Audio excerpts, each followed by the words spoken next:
In July 1842, Rhode Island had two state governments, divided into armed camps. The rest of New England watched, wondering if what they called the Rhode Island Question would spill into a widespread civil war. The fight was over which of the state's two dueling authorities was legitimate: the charter government established in 1663 by King Charles II, or the People's Constitution, which bypassed the legislature with a popular convention and vote. In both major engagements at the Providence Arsenal and Accott's Hill in Chepachet, Dorr's warriors fled at the first signs of actual battle. These were no soldiers, and few of them ever expected to fire shots. The ragtag force of young men and old mechanics broke and ran at the first signs of resistance from state militia. Over the summer and into the early fall, the old state government filled the jails to bursting with suffragists who participated in either the rogue state or Dorr's military efforts. Where men dropped their weapons and ran, women picked them back up and charted their own course for reform. Throughout New England, women activists hosted clambakes as fundraising political feasts. Today we would say they were raising awareness. They raised funds to relieve prisoners' families, discouraged cooperation with the state's old government, and spread a radical, proto-libertarian philosophy called Locofocoism. These were the high watermark of the Dorr movement, far more successful than Dorr's own abortive civil war. Welcome to Liberty Chronicles, a project of libertarianism.org. I'm Anthony Comegna.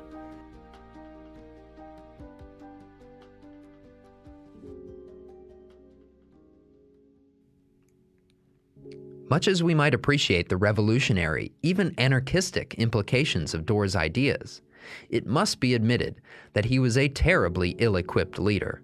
Charging ahead into battle without having built real political support, Dorr soon lost every suffragist who favored peaceful action. Eager to be the new people's governor for real, Dorr rushed ahead to fight it out with state troops. It was a huge disappointment, a complete failure, almost comical if the matter at hand weren't so serious. Radical Republicans across the North poured out contempt on Dorr's deserter-filled army and Rhode Islanders' weak-willed republicanism.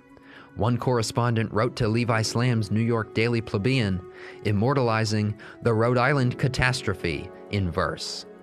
The Rhode Island Catastrophe by Nuff Said, New York Daily Plebeian, July 2, 1842. Ye moral force, New Englanders, ye peacemen one and all, up, up, and praise Rhode Islanders, as loud as ye can bawl. Laud first Rhode Island charterists, they have been quite humane. Laud next the mild free suffragers, for no one have they slain. Yet never were such words of blood, and yet so little shed. If either party would have stood, the other would have fled. Both parties cried aloud for aid, they were in such a fright, and both were willing to look on, while others fought their fight. Oh, never yet were such she men, not since the world began. Rhode Island has no true free men, 'tis feared she'd never can. The cause of freedom oft has met with daring manly foes.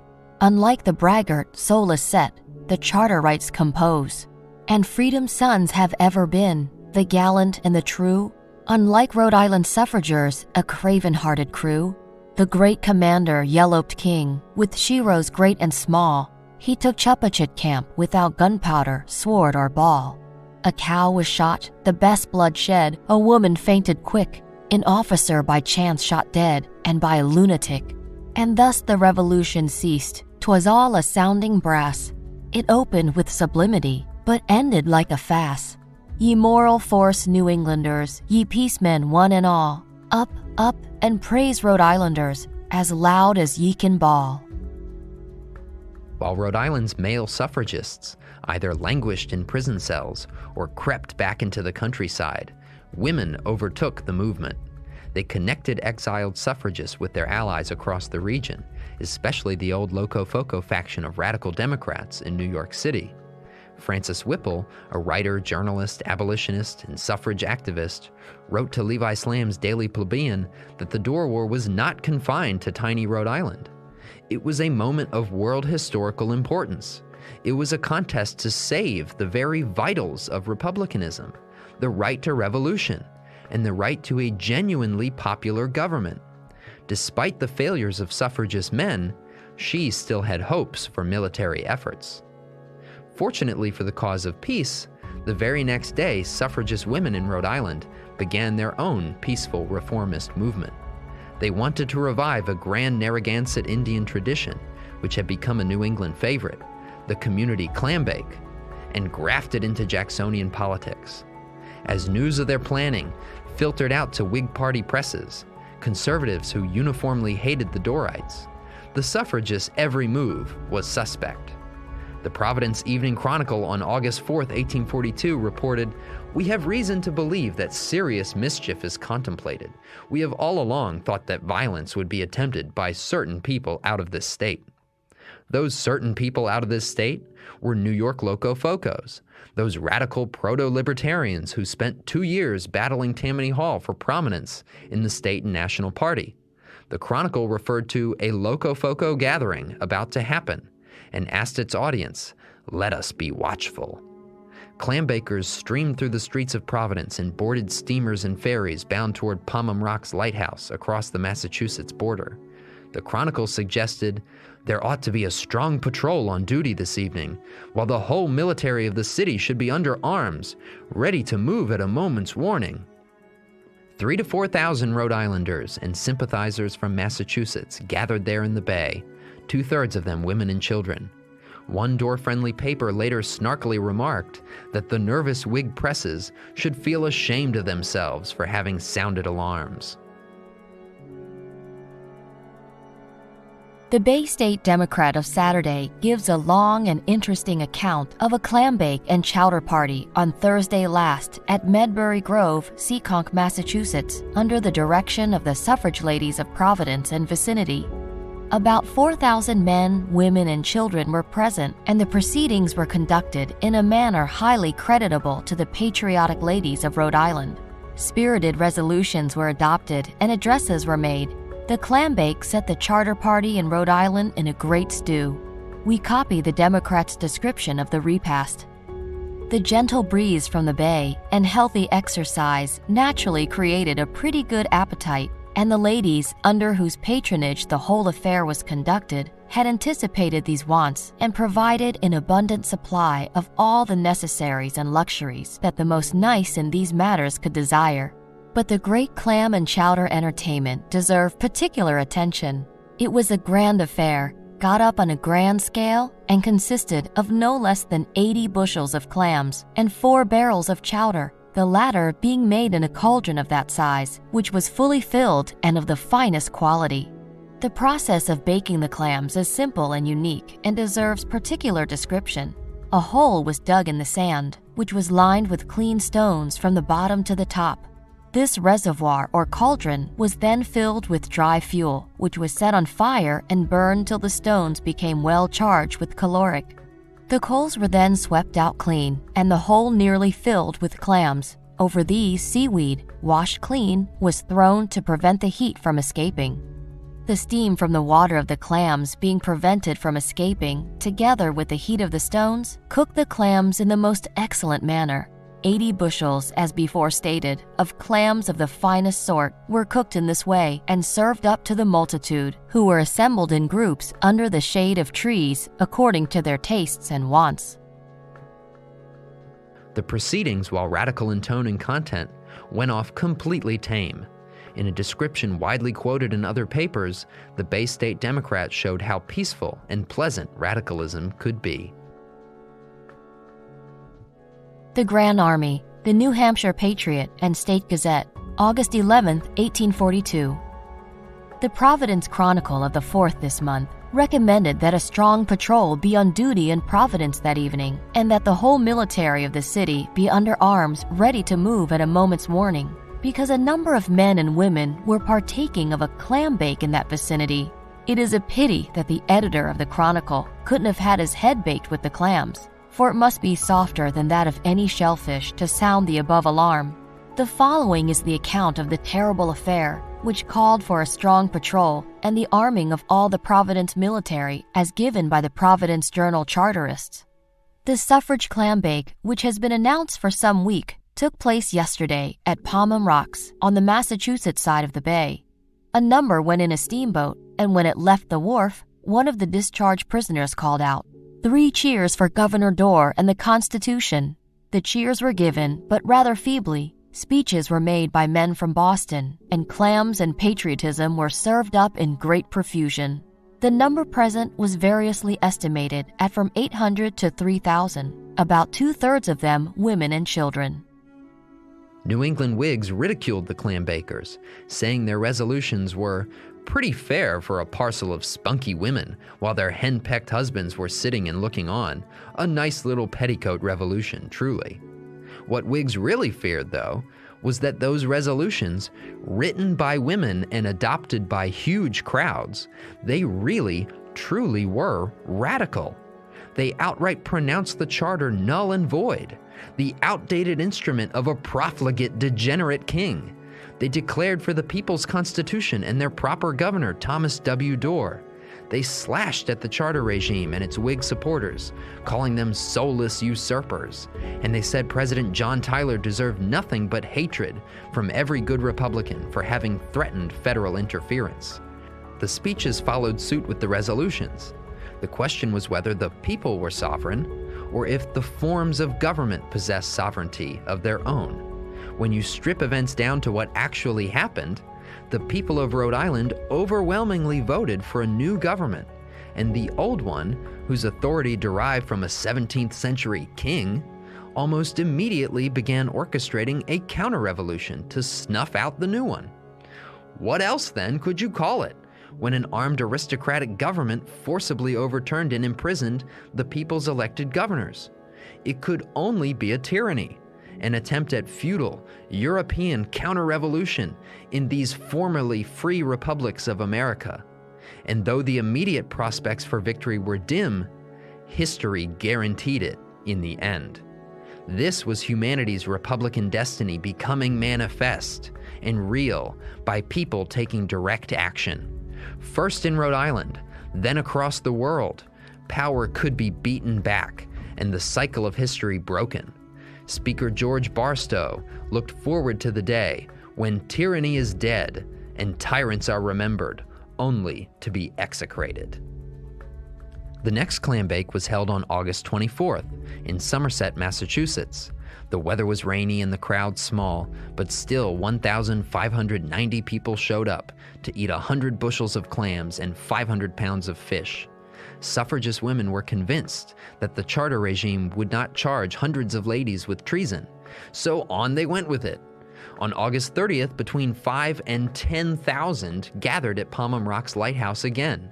Another paper reported 10,000 to 15,000 of them, including once again Anne Parlin, who then and there vowed to personally lead an army of women to release the Dorrite political prisoners. While I kind of wish they'd gone through with that idea, the hungry activists instead settled in for what people were then calling the Great Clambake. Among the features were letters of address from former President Martin Van Buren, former Massachusetts Governor Marcus Morton, Pennsylvania Senator and future President James Buchanan, and General James McNeill of New Hampshire. General McNeill's letter was especially militant and anti-British. He demanded millions rise in revolution to restore the people's government. New Hampshire Patriot and State Gazette, September 22, 1842. The following is General McNeill's reply to the invitation to go to the clambake. Hillsborough, August 29, 1842. My dear sir, I acknowledge with pleasure your invitation to meet the friends of free suffrage at the mass clambake and regret that it is not in my power to be present on that interesting occasion.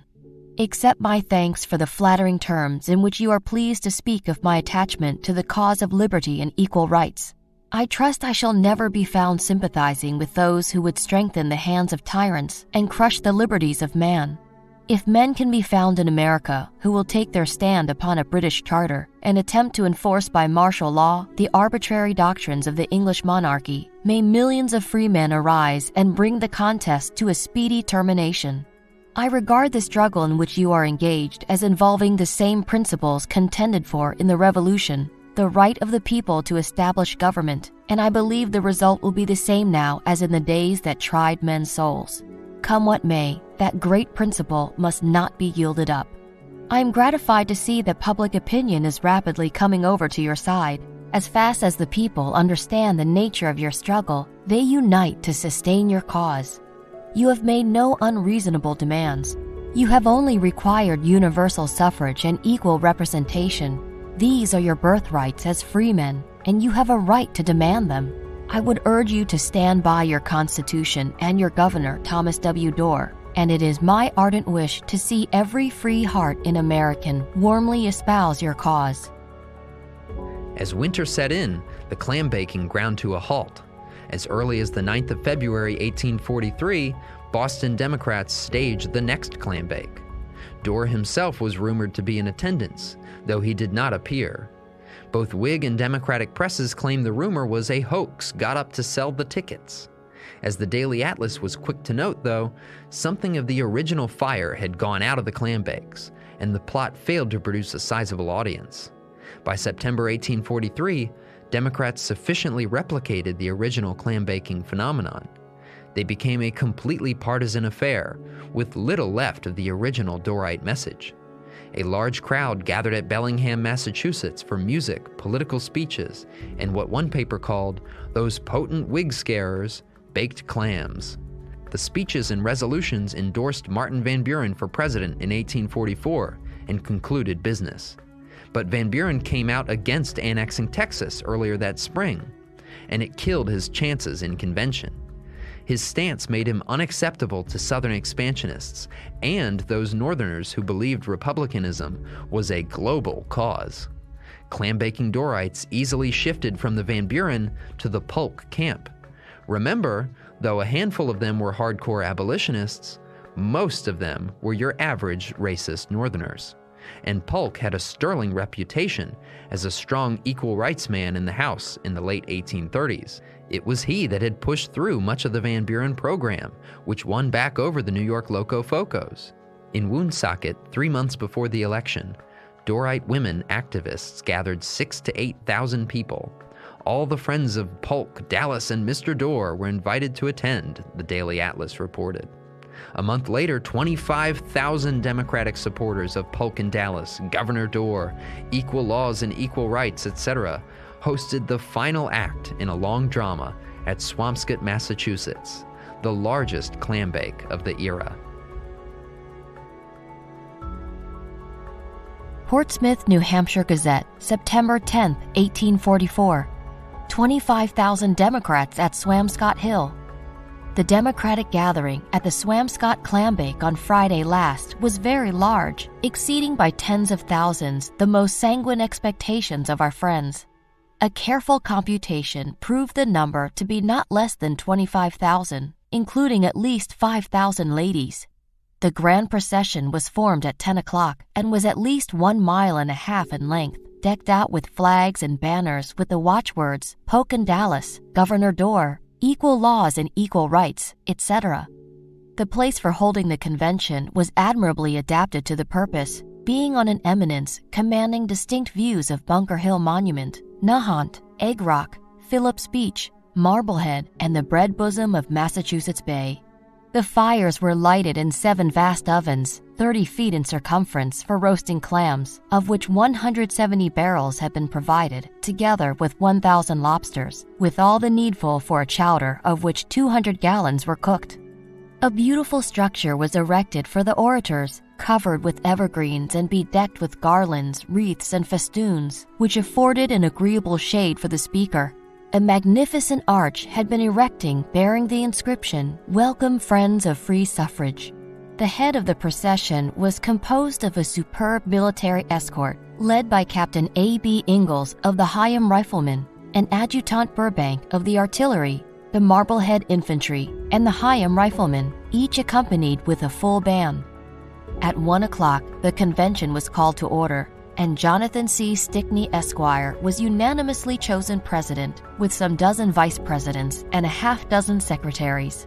On taking the chair, the president delivered an eloquent address, avowing his hearty concurrence in the principles and measures of the party. When, said he, the sovereign power of public opinion, that great lever by which the world is now moved and turned, shall have been directed to his case, the emancipation of governor will be speedily accomplished. Colonel Hart of New York afterwards dashed into a bold and animated speech and promised a majority of from 10 to 20,000 in New York for Polk and Dallas. The meeting was also ably and eloquently addressed by Messrs. Rantoul, Wright, Jocelyn, and others. The Rhode Island Question, the Bank, Texas, and Oregon were in turn discussed to the visible gratification of all present. A series of excellent resolutions were passed, and a succession of cheers for Polk and Dallas, Bancroft and Childs, and Governor Dorr. The convention was declared to be dissolved. The Clambakes left us a complicated legacy. On the one hand, they were fabulous examples of grassroots activism and political education. On the other hand, they easily became co-opted by scheming politicians. They began as defiant calls to withdraw completely from the politics of compromise. They ended with a whoop and a holler for one of the South's great planters, James K. Polk, the man who concocted a war to steal half of Mexico and set up the United States as a continental empire.